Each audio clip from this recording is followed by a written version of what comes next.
Hi everyone. My name is Vishal Thacker, so I'm the head of the UK approved body at BSI, which covers medical devices and IVDs. And today I just wanted to welcome all of you for a great session we have planned on the introduction of PFAS issue that we have going on in the both regulatory and industry. Um, and I have two great panelists today, which will be joining me, and we're going to be talking about why the PFAS issue matters so much for healthcare and why action is needed now. So the session is going to be split into a couple of sections, and we're going to go through a quick fireside chat, and then going through a panel session, and then we'll have some time for Q&A. So before we get into the fireside chat, I just wanted to quickly make everyone aware of some housekeeping rules. This webinar will be in listen only, so all your microphones and cameras will be disabled for the duration. If you do have any questions, please do put them into the chat, which you can do throughout the presentation. We expect everyone to be quite interactive, so please, if you have any questions, please do put them through, and we'll try and answer them at the end of the during the Q&A. If there are any technical issues, please report them in the same question box, and our back team will try and address them and get you up and running. After completing the post-event feedback survey, we will provide you a recording of the session as well. This session is CPT accredited, so you can request your certificate after you've completed the survey. We do host various events throughout the year, so if you do want to learn more, please use the QR code. We have quite a few sessions this week as well as part of Healthcare Week, so please do register if you haven't already for any of the sessions. So I wanted to quickly introduce two of my outstanding panelists that I have, which will be supporting us throughout the presentation. And firstly, I have Dr. Jay Shankar Kutty, who will give a quick introduction of himself. Sure. Thank you, Vishal. Namaste, ladies and gentlemen. My name is Jay Shankar, and I lead Reg Affairs, Reimbursement, and Market Access at RQM Plus. We're a full scope medtech CRO in that we run trials. We have a very robust regulatory quality consulting, reimbursement, market access team here. And we also have a state of the art analytical lab in Geordie Labs. Essentially, we can help out with the entire product development life cycle, all the way from concept to literally placing it on the market in terms of reimbursement and market access, in addition to clinical trials. And my background spans cardiovascular product development. Prior to joining RQM Plus, I used to be lead reviewer and tech team lead at BSI. So I'm back with my ex-colleagues here. I used to be focused on cardiovascular device CE marking, both under the NDD and the MDR.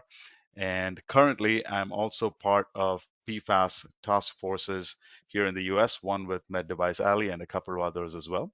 So I hope to share whatever I have learned on the PFAS issue, so to speak, from my work on the task force and in industry, as well as in the regulatory area in the next hour. Looking forward to the conversation. Thank you very much.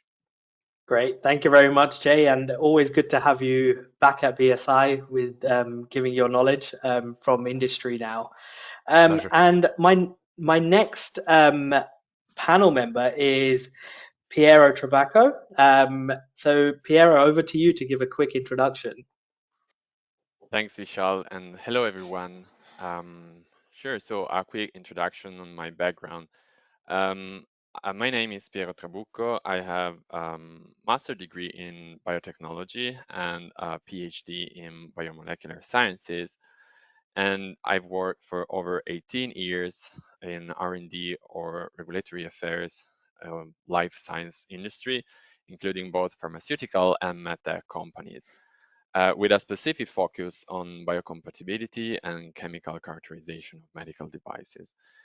I'm part of the ISO TC 194, which is the International Technical Committee in charge of updating ISO 10993 standard for the biological and clinical evaluation of medical devices. And I work for BSI now. It's been 5 years. And I'm part of different subject matter expert groups in BSI discussing regulatory aspects related to biological safety, biological equivalence under MDR. And it's really great to be here for me today. I always enjoy talking about PFAS.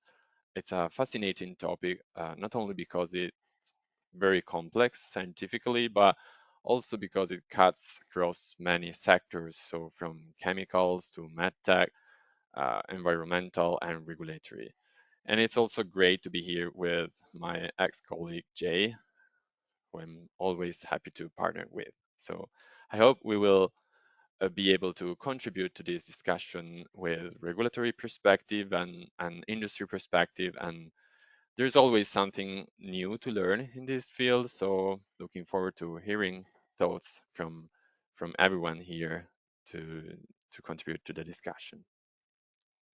Great. Thank you very much, Piero. And I think we have both sides of the coin, as we'd say. We've got the regulator or notified body, Piero, and the industry aspect coming from Jay, who works with a number of manufacturers. So I'm sure has seen a lot of different ways manufacturers are trying to address this PFAS issue. So I guess before we get into it, what is PFAS and why is there a growing concern, I guess, is the biggest question. And, I'd like to put that forward to Jay first, from an industry perspective. Okay, fair enough, fair enough. But I just have to remind the audience what Vishal, what you missed out in your introduction of Piero is that he's an absolute rock star in what he does, and that is not a joke. Yeah. That is not a joke. So, so folks, just to bring us together in terms of what the conversation going forward is likely to be, right? Per and polyfluoroalkyl substances that we refer to as PFAS, they're a little bit of a misnomer, and we'll come to why. And as I say that, they're not just chemical curiosities with unpronounceable names. Having worked in industry, I think every one of us will attest to the fact that they are engineering marvels. And as I say that, they're also regulatory landmines. So it's all things rolled into one, right? And these substances can span a very broad spectrum from stable polymeric fluoropolymers like Teflon, PTFE, that we're most familiar with, right? Not quite the villain, but to small and water soluble non polymeric compounds like PFOA or PFOS that have regulators and environmentalists sounding alarms in the last few years. So while polymeric PFAS play an indispensable role in med device manufacturing, thanks to their chemical resistance and biocompatibility and a host of other physical properties that they bring to the table, they also come with certain baggage. Their production, I'm talking about fluoropolymers specifically here, their production can inadvertently generate environmentally persistent non-polymeric byproducts. So the non-polymeric byproducts are the bad boys, black sheep, so to speak, right? But they're also produced during the manufacture of polymeric PFAS. I just wanted to set that record straight because this little nuance is frequently lost. Also, the regulatory landscape is rapidly evolving, especially in the EU and in various states in the US. This creates a patchwork of restrictions that could threaten global supply chains if nuance is lost in the policymaking frenzy. And as I say that, I also want to position that PFAS made by 3M specifically, there are a couple of others following suit as well, but 3M specifically is pulling out of the PFAS business, which means supply chains are affected hugely in the US. And for those who are sourcing from either directly from 3M or through those who eventually source it from 3M. So that's the immediate issue in the US. You have a supply chain issue, and in the EU, there are rules likely to come by in the 2030 timeframe. So Mm. today's discussion will cut through the fog of acronyms and the associated anxiety, may I say, to examine what's essential, what's overblown, and what the medtech sector next, must do next to survive the coming back of, may I say, PFAS reckoning. Yeah, no, that's a good point, Jay. And I guess, Piero, I guess from your perspective, why do you believe then, this PFAS blow up, let's call it, or bombshell that's coming, um, is particularly affecting the healthcare industry and the devices that you review day to day, for example, as part of your role at BSI? Sure.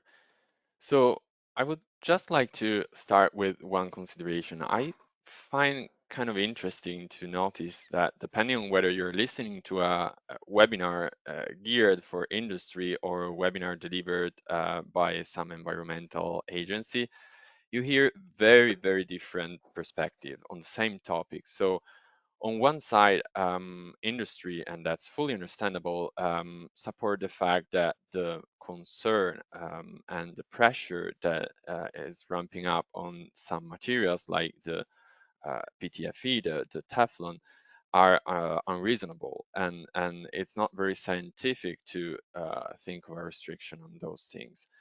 And as you said, medtech industry or other highly regulated industry, like in healthcare in general, they are dependent on some PFAS materials. So these materials, like Jay introduced, offer not just one or two properties, but a combination of properties like uh, excellent resistance to heat, to chemical agents. They are water repellent, grease repellent. They promote resistance to bacterial contamination. So there are some features of these materials that are key in the performance and safety of some products that our society relies on.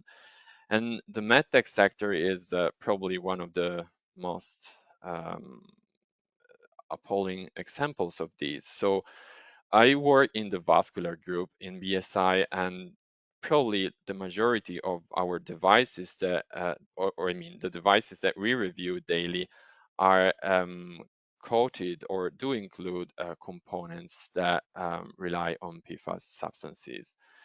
And that's a crucial aspect for their safety and performance. I mean, PFAS coated surfaces offer a very interesting behavior in terms of biocompatibility. PFAS uh, can avoid undesired interactions between blood and other tissues and the device itself.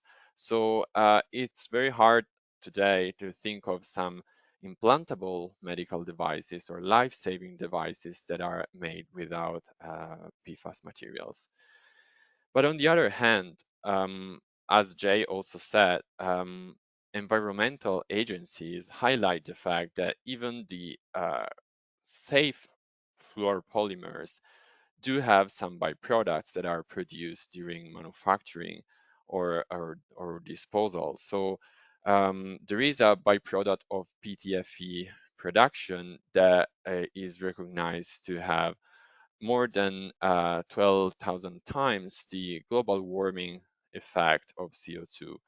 And I was reading about some estimates that in 2018, there were more than 1,800 tons of this byproduct released in the environment. So it is very controversial, I would say. I can see both sides, and as a reviewer of medical device technologies, I'm concerned about the fact that as of today, it is very hard to think of alternatives that will be available in the next five, Mm. 10 years or so. And I guess that is the biggest challenge now is, what are the alternatives and how do manufacturers get to the alternatives? I mean, while trying to balance the fact of having devices that perform as intended, are safe, but also balancing the fact that potentially PFAS is not going to be there anymore. And a lot of manufacturers of PFAS containing materials are coming out of the market, like Jay said about 3M, for example, because of the issues that they've had with PFAS. They are not going to be supplying any of those materials that include PFAS. So I guess the big question that we're going to answer next now as part of the panel session is how do we navigate the compliance aspects of the ever-changing area of PFAS getting removed, as well as still being sustainable, environmentally friendly, and not stifling innovation. Because, if these types of materials are disappearing off the market, is it stifling innovation for devices getting to patients? That's the question. So I guess first thing, we want to talk about is what's actually happening with in the regulatory landscape from a global perspective, not just in the US, but in Europe as well. What are the regulators saying about the removal of PFAS and the restrictions coming on PFAS? So I guess I want to take it to both aspects of the EU and US, because that's the biggest markets at the end of the day. I know it does go to a global area as well, China, Japan, and Australia, etc. But let's focus on the Europe and the US. So um, let's start with the the big elephant in the room, Europe, because of all the regulatory changes which are happening with the MDR, IVDR, and in the UK as well. So I mean, I'm gonna pass over to both of you, but I'd like Piero to start in terms of what's happening in Europe in terms of the Sure. restrictions for PFAS. Sure. So let's start with saying there are already a few PFAS compounds that have been restricted in Europe under regulations already from 2009, I believe. So there are just a few PFAS substances that were recognized as toxic or having concerning effects of human health. And I guess the persistent organic pollutants regulation came in 2009 with just two or three PFAS restricted. And then in 2019, a short list of PFAS chemicals were restricted under the REACH regulation in Europe as substances of very high concern. But what probably everyone in the audience knows is that nowadays there is a much bigger proposal of restriction, which was presented as a proposal in 2023 by a few member states and is now discussed by the European Chemical Agency. And this proposal is looking at a full restriction of all PFAS substances considered as a unique class of substances. And that's, I would say, an unprecedented approach in Europe and probably also in the rest of the world, because it does not rely on the standard cycle. You get some new data on the toxicity of a substance, and then you restrict based on those data. So to avoid the what's called the like undesired replacement of one toxic substance with another, which is equally toxic, but for which we do not have information yet, um, the proponents decided to consider these full restriction of all PFAS chemicals, no matter whether there are some tox data available or not. And that also included fluoropolymers, for instance, and many other types of PFAS that might not be directly concerning the human health as of today, but most importantly, industry is relying on them heavily in all sectors, I would say. There are just a few exclusions. Mm. So the fresh news is that originally the restriction proposal under REACH included two options, so a full ban or a full ban with some time-limited derogations. While last week, actually, the two committees of the European Chemical Agency had their joint meeting during which they discussed some sectors like the medical device one, and they also started the one about electronics as well, I believe. And I do expect some news coming out towards the end of this month, but What's interesting is that, according to the latest updates that we had, the committees were reviewing the thousands of comments arrived by stakeholders, and they were considering additional options that might allow the continued use of PFAS for specific sectors where a full ban would lead to a disproportionate socioeconomic impact. And medical devices, for instance, were mentioned as an example. And another thing is that the committees were saying that fluoropolymers might be considered separately with specific considerations to those. And that's another very relevant news for industry as well. So this restriction proposal will not become effective earlier than a few years probably. So it's so complex and covering so many sectors that um, they now say they do expect something arriving towards 2029, 2030, but that's where we are now with regards to Europe. Okay, that's quite interesting, Piero. And I guess Jade, we have a different approach in the US now because I think they've already started making some restrictions, and their timelines are a bit more stringent than the EU as such, because some of the restrictions come into place in 2026, for example. I Hmm. mean, given the number of manufacturers you work for, Hmm. what's industry actually saying at the moment or doing in terms of navigating this regulatory impact, not just in Europe but in the US? What are you seeing out Right. there?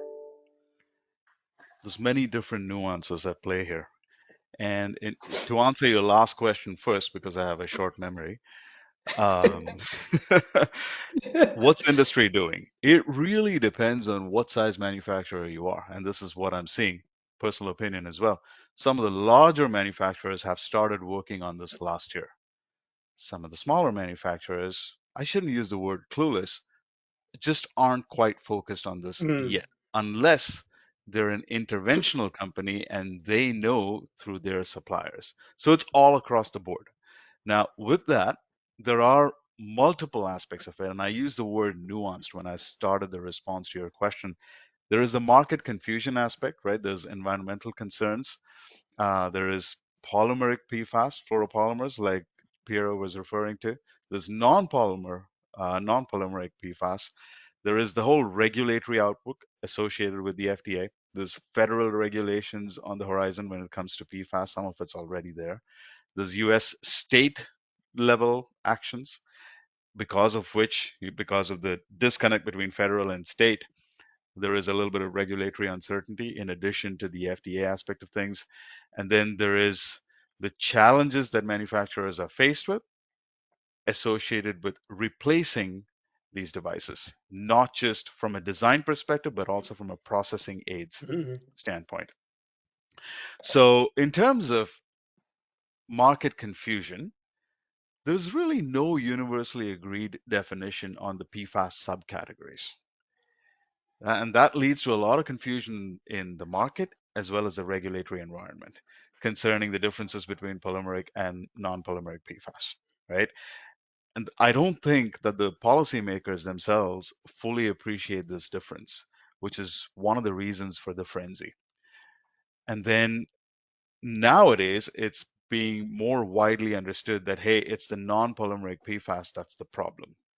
There are manufacturers out there in terms of suppliers of these PFAS substances who are trying to manufacture PFAS without the surfactant aspect of it.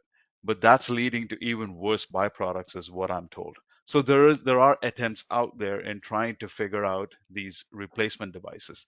But if I am to focus on the replacement aspect for a little bit here, I have to think back to the Tyvek change that DuPont mm. did a few years ago, right? There were some notified bodies that considered it to be a significant change, others considered it a non-significant change.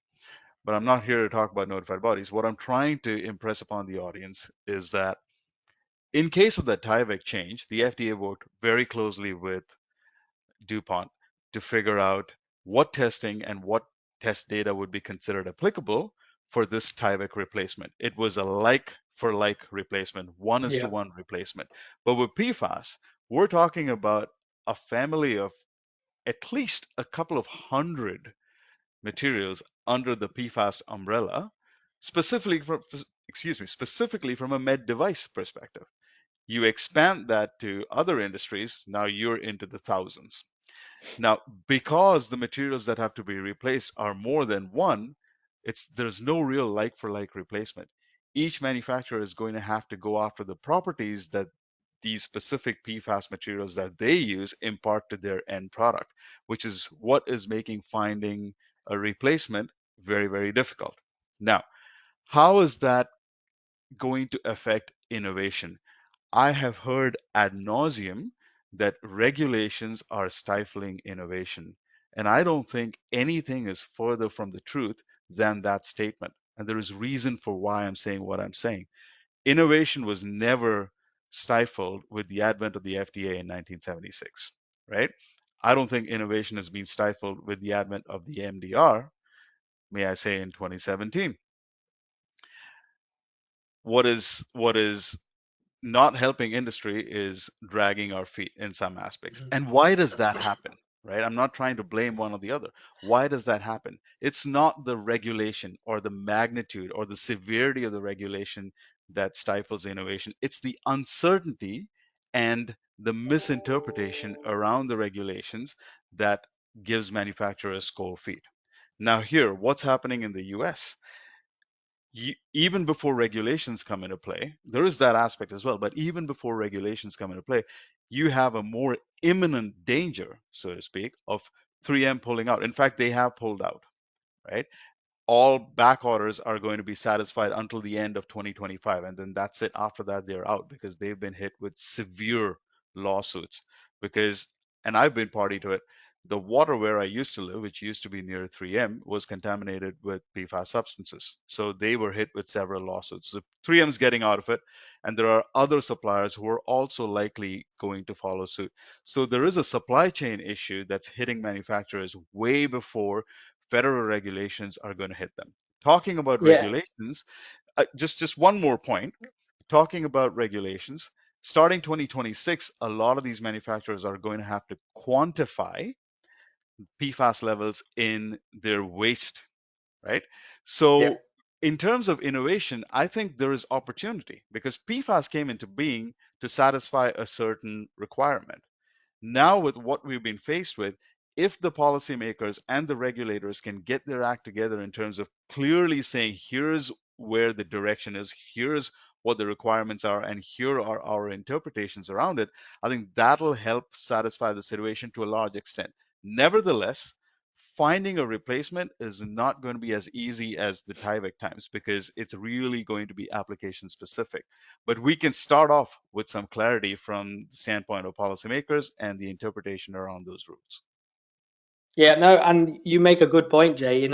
I think it's not just the regulation that's affecting manufacturers for this Hmm. PFAS getting removed. It's the supply chain is the key thing because Yeah, if yeah. people like 3M or other manufacturers are just getting away from it because of the impact it has on them in terms of court cases, legal cases, Hmm. it makes sense. So what should manufacturers be doing now is the big question.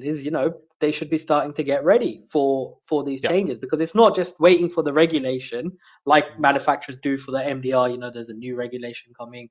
We need to get ready for it. It's the supply chain because they will have to Right. make the changes even before the regulation comes into force.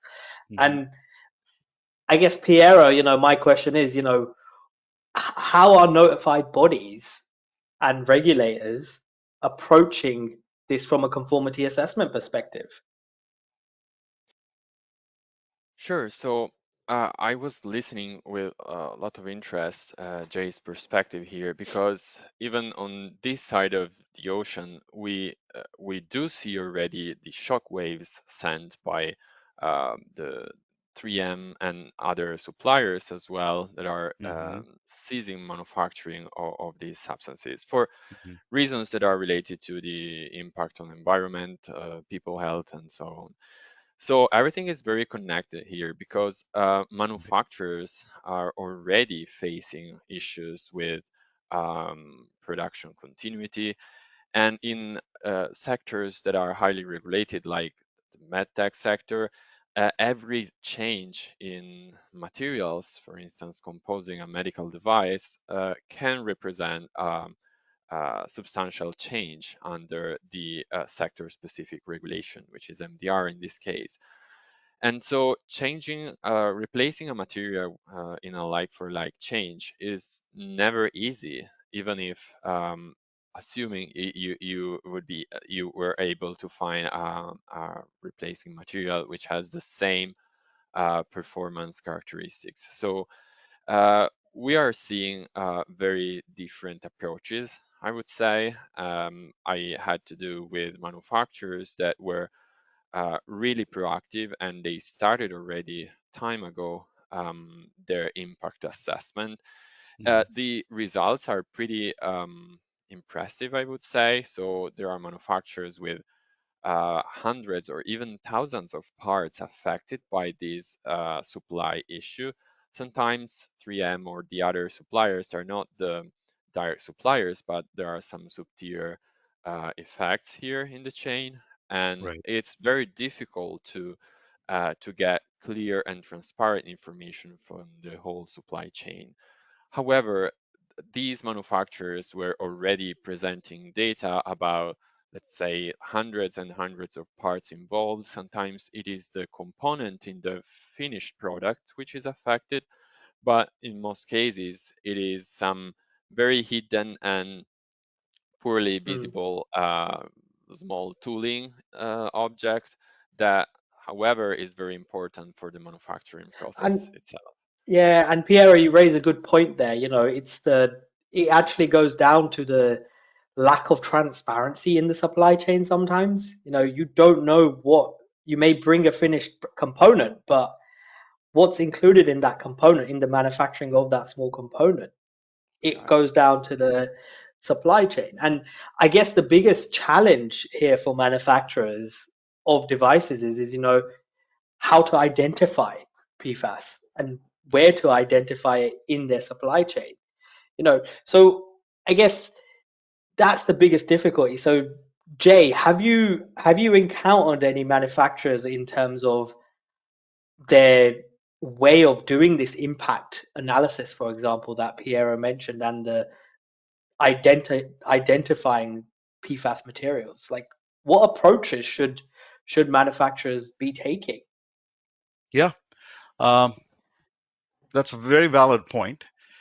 So this is something that I've seen manufacturers, and I've seen this in multiple instances. Manufacturers have come across this item during their impact assessment, right? There is some part somewhere, right, that likely receiving inspection doesn't really catch because of the nature of the testing. But then this is where chem characterization really helps manufacturers. There are various techniques that manufacturers can fall back on, but it does call for extensive testing. And it can become a little tricky depending on what the actual disposition of that device is. Does it undergo any changes, or where it is used in the manufacturer? Sometimes, specifically where I've seen manufacturers being surprised, is the use of certain processing aids. So you may tend to look at it only from your device design perspective in terms of what materials go into physically constituting your end product. But there are processing aids which tend to be very specifically non-polymeric PFAS, which, like I said earlier, that's the black sheep. There are remnants of those processing aids that manufacturers don't account for, and later on during chem characterization testing, it shows up.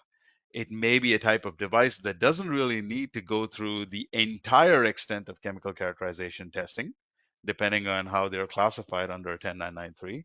But this is something that really should be caught early on as part of your impact assessment. And there are a plethora of chemical characterization testing techniques, Some of them are non-specific, which also can make it a little challenging, but you really need to work closely with your test lab to be able to figure this out. Mm. And very frankly, needs to have been done yesterday. Yeah, no, I agree, and I think that's the key message here. Don't delay, right? We've seen a lot of manufacturers with transitioning to MDR, for example, delaying it till the last steps. But Yeah. if you do it right now, you're not going to hit that regulatory burden. And one thing working in the notified body and approved body is there's a lot of changes happening from the regulatory front, and this is just an added one. So should manufacturers be thinking about this now? Yes, because we have capacity at the moment. If you are making changes, you can start submitting those changes, like Pierre said, because they will be considered as substantial changes. And you know, there's and Jay, like you suggested, testing takes a long time. Yeah. So if you don't look at that right now, that's going to impact your timelines if you're going to have to remove these materials.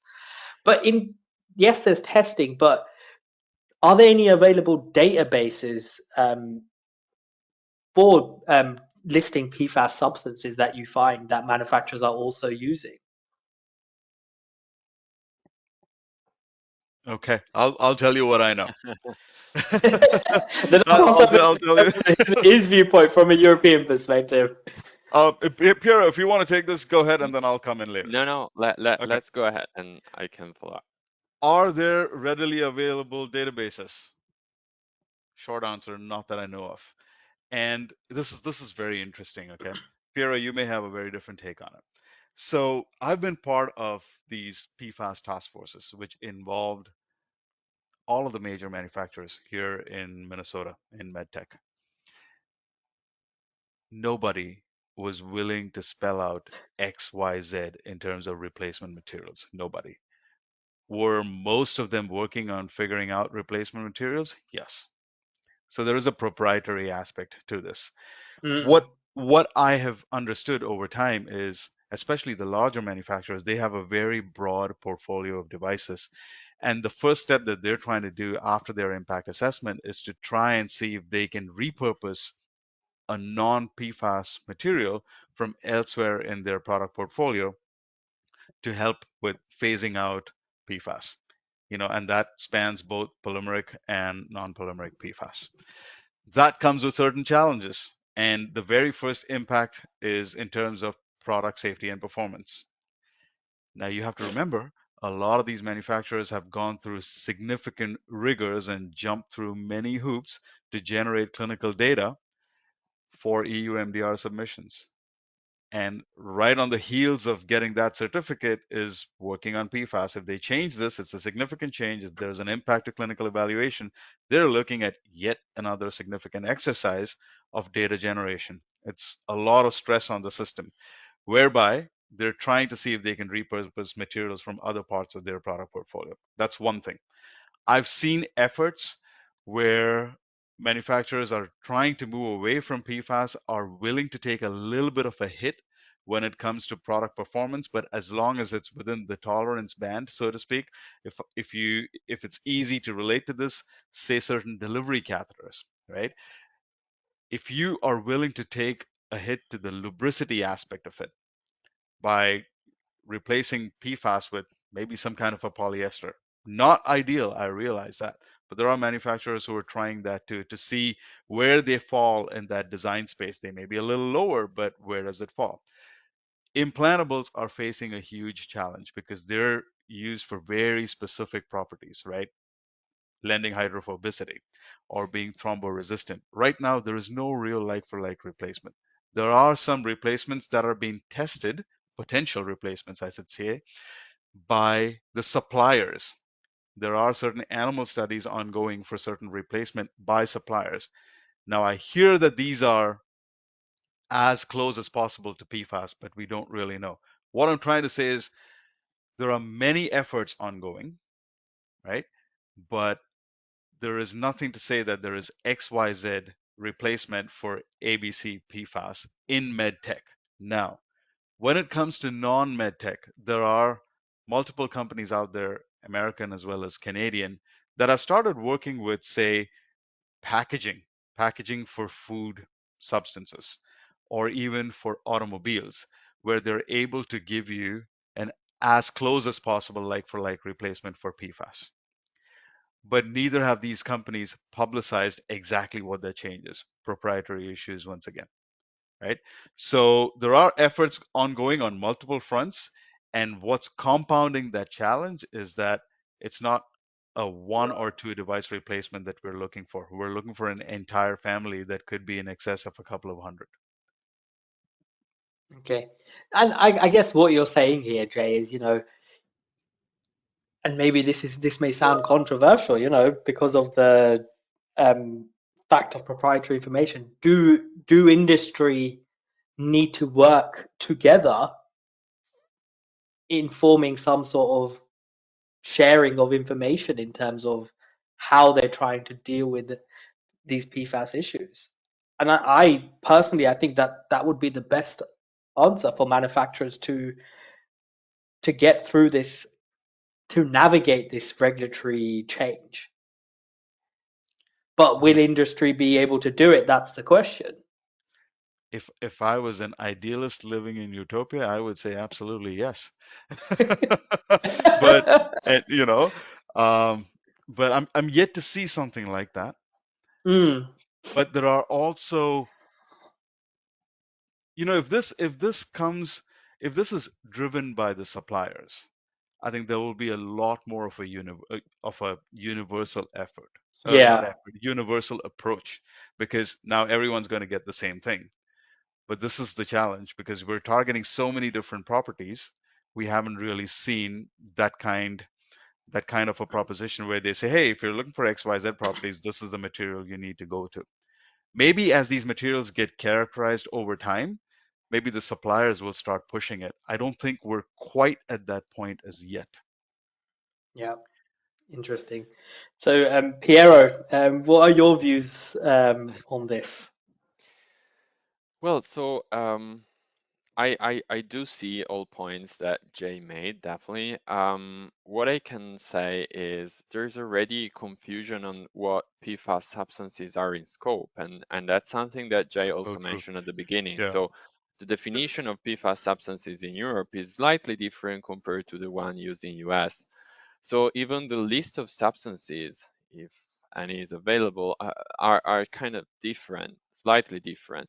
As far as I know, there is a list of PFAS chemicals published as an attachment to the restriction proposal. It's in Annex 15 report, Annex B, I guess.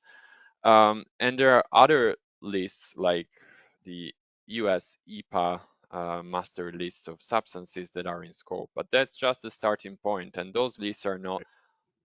legally binding Mm, or anything about that.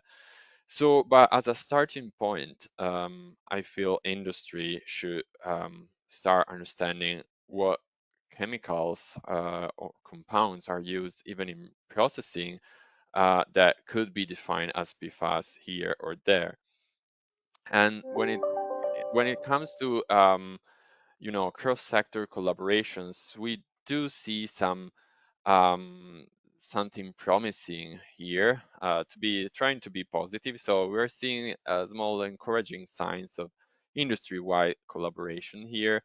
I was reading that some multi-stakeholder consortium, including manufacturers, academic labs, regulators, and standardization bodies, recently submitted proposals under the EU Commission IHI Call 10, with some proposals to support the PFAS phase out in healthcare by developing common testing methods, for instance, identifying alternatives, or providing guidance for regulatory alignment. But all those are actually proposals, and I do agree with Jay.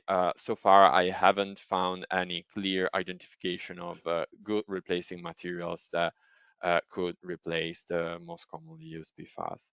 On the contrary, I heard about some case studies presented at forums recently where the speaker was presenting a proposed replacement material in the manufacturing tooling equipment, and the replacing material did not meet the durability features of the PFAS material, so that the tooling had to be replaced once every 3 months rather than once every 2 years. So there are some implications also on operations and manufacturing and costs that are not strictly regulatory, but will be need to be considered by industry for sure. Yeah, and you raise a good point, Piero. You know, it's not just down to the regulation at the end of the day. It's going to be other outside factors that are going to affect manufacturers making these changes. And I think both of you made a good point that the regulations aren't always going to be the same in UK and Europe. I mean, in the US and Europe, for example. But if you are selling into all markets beyond US, Europe, APAC markets, you know, you will still end up making those changes if another regulator forces you down that route. So the changes that you make will affect all the devices that you're selling all over the world. So it's not just looking at one market, you need to look at all the markets that you're selling into, is the key thing. And it goes on to my next point in terms of, and Jay touched on this in terms of the testing um, of these types of materials. And is there a standardized and harmonized approach to identifying and testing these PFAS materials? You know, I think I've got two people that work. Jay has a lot of experience in testing.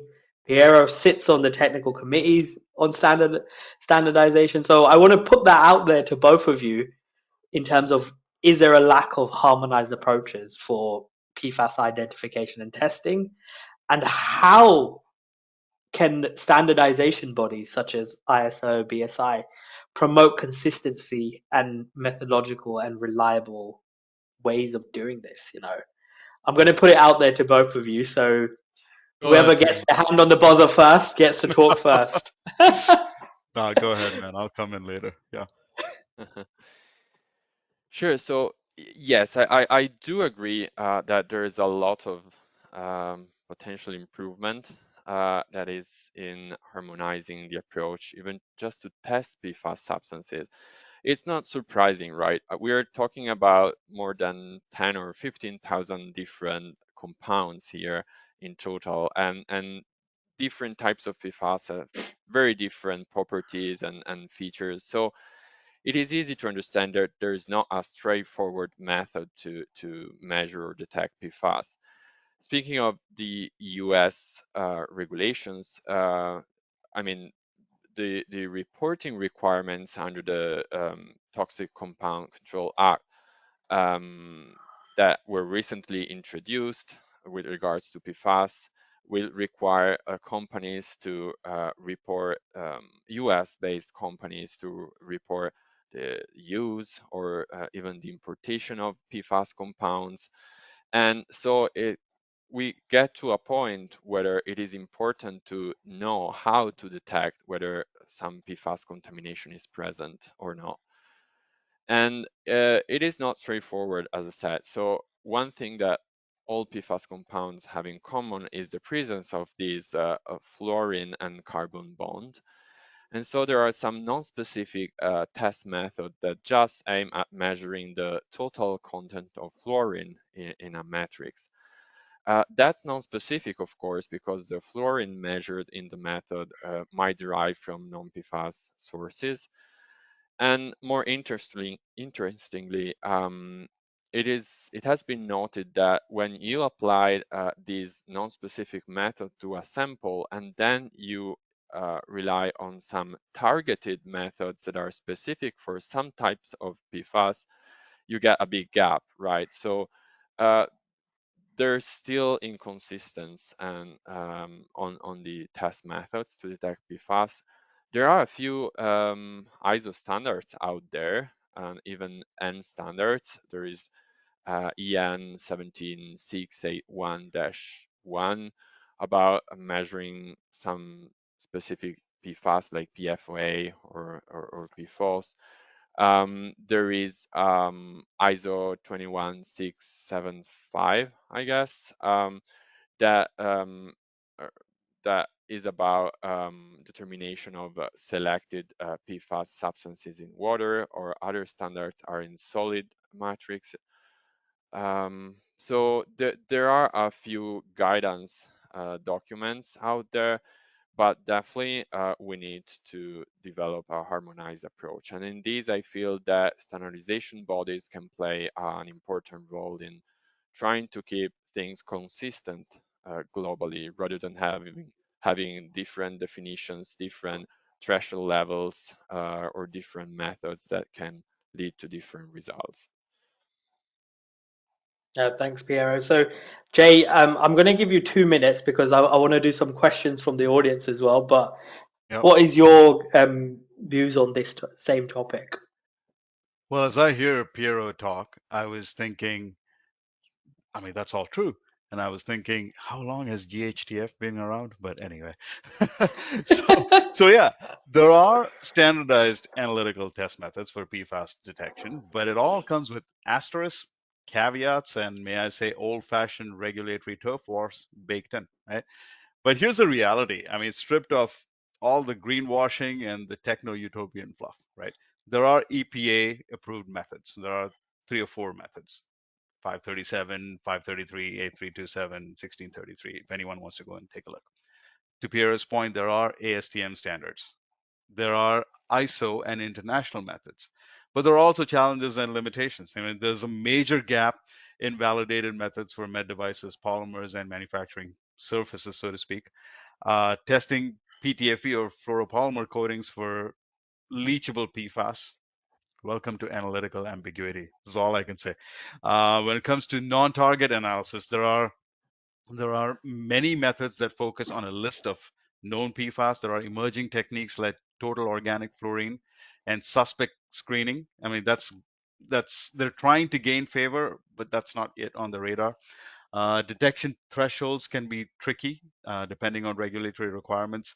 So yes, standardized standardized test methods exist, but only for some PFAS in some media for some regulatory needs. Okay, the analytical toolbox is growing, but it's playing catch up to regulatory ambition and, may I say, public panic.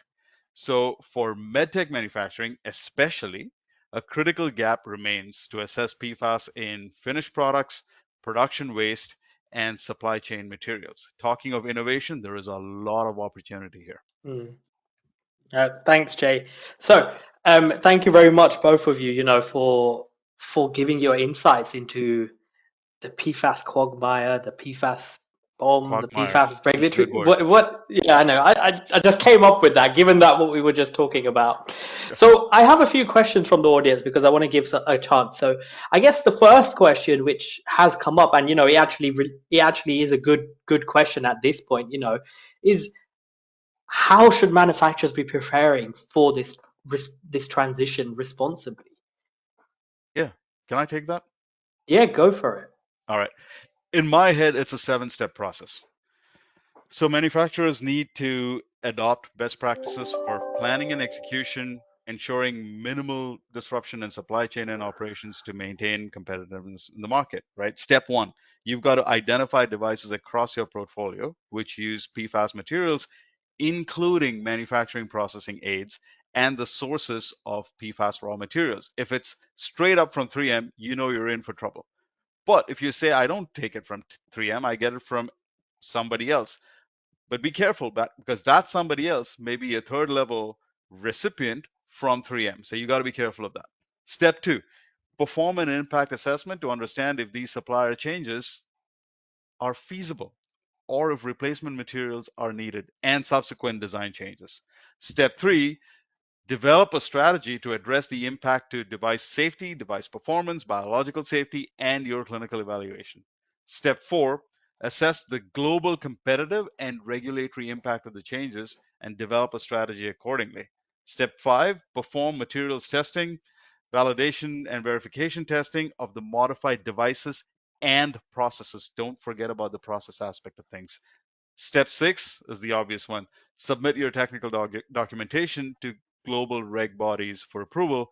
And step 7, please don't forget that, prepare and implement a phase in and a phase out for your revised product. So this is the 7-step process that I would put into place in terms of dealing with the situation. Yeah. Great, Yeah, and great point, Jay. 7 steps to get your PFAS ready. Hopefully, people have taken notes of this. it's recorded, by the way, so you can Yeah. slow down the recording, right? No, and Vishal, if you don't mind, I would also add a couple of comments Yep. to the steps that Jay was describing, which I do agree with. I think there are a couple of things that are important to consider, and the first is, I mean, industry cannot afford to be passive here. Regulations will continue to evolve, right? And even if the apparent impact of the PFAS phase out is limited, my recommendation would be to engage with suppliers and with the whole supply chain to better map and understand the situation, but also engage with regulators as early as possible, even before submitting any test data, just to make sure that you are on the same page with your regulatory body or agency on the strategy and on the interpretation of the changes that you are implementing with regards to regulations or applicable laws. So when it comes, for instance, to medical devices and MDR, some changes might be considered substantial, but many others might not. And also, whether this is not a one-size-fits-all case like a TIVE case, it might be possible to streamline the regulatory strategy and also the approach uh, agreed with the regulatory body to review those changes. And that's where synergy can enable to get there faster and with a smoother transition. Yeah. No. Thanks, Piero. And I think it's a good point you make. Um, that this is different to the TIVAC change. However, as a notified body and approved body, we will try to streamline the process as much as possible to make it easier for manufacturers to get these changes reviewed, because we know that these changes are going to happen when the new regulations do come out, and maybe happening earlier, because, and this goes on to my next question, and maybe hopefully Jay or Piero, you can answer this. Is the last question I'm going to take is, could certain regulations relating to gradual elimination of PFAS be introduced in the US as early as 2026? Well, here's the thing with the current administration, I think that may just be a stretch. Previously, under the Biden administration, we had seen certain actions when it came to PFOA and PFOS, and they were because they're linked to significant environmental and health concerns. With the current administration, say for example with the FDA, what we're seeing is if you introduce one new regulations, you have to get rid of 10, Yeah. right? So the introduction of new regulations on these fronts have taken a little bit of a backseat. So, what are the chances of something hitting as early as 2026? I think that's really going to come down to the states in the US. And different states are handling it differently. Like, for example, in Minnesota, I know there is a ban on PFAS use for everything except medical devices. I don't see that changing, although 3M's pulling out. So, like I said, the supply chain issue is a lot more imminent Yeah. than the regulatory situation here, but it can vary from state to state. Interesting. Interesting. And And Vishal, my grasp is also that the new reporting requirements that will start apparently from 2026 in US under TSCA, um, they are aimed at collecting data by regulators just to Correct. decide what to do next, right? So Right. I Right. think it is also very important to be proactive and to participate to this regulatory cycle for industry to make sure that regulators can take informed decisions rather than just wait for the disaster to arrive. Yeah. So I would think a proactive approach is definitely recommended everywhere. Actually, to add to Great. that real quick, I know we're almost out of time, but specific to 2026, I think starting January 1st, 2026, manufacturers are going to have to quantify levels of PFAS in their waste disposal as well. So there will be need for development of analytical techniques and so on and so forth if you haven't jumped on it as yet. So yeah. Yeah. No, thank you very much, Piero and Jay. And I just wanted to make some closing remarks before thanking everyone. So, in terms of what we've spoken about today, the PFAS regulation changes and just a general consensus in terms of supply chains removing PFAS materials, it's evolving rapidly and it is a real implication for healthcare. And I think some of the key points is industry needs to be both strategic in alignment as well as adopt practical tools to be ready for these changes. The other point is standardization, transparency, and early engagement in navigating these transitions is important. And Piero made a really good point that engage with the regulators as well as your notified body, approved body, because we're here to help and support you through this transition. And I'm sure Jay will say the same thing, to engage from his perspective with any support that you can get from consultants, test houses, etc., to get the testing done. And I'd like to thank Piero and Jay, especially Jay, for jumping in so early and last minute. I know it's 6 a.m. in Minneapolis, or 7, I think now. But thank you very much. And of course, to the attendees as well, thank you for attending. The Just a reminder, Healthcare Week is on this week. This webinar will be available on demand, so you can rewatch the session as well. But we do have 3 other sessions this week. Tomorrow we have regulatory updates, which I'll be moderating as well. Then on Thursday we have circularity in healthcare, and on Friday we have a very interesting topic, which is the power of in silico trials. But thank you everyone for today, and hope you all enjoy the rest of Healthcare Week. Pleasure. Thank you very much, everyone. Thank you. Bye. Bye.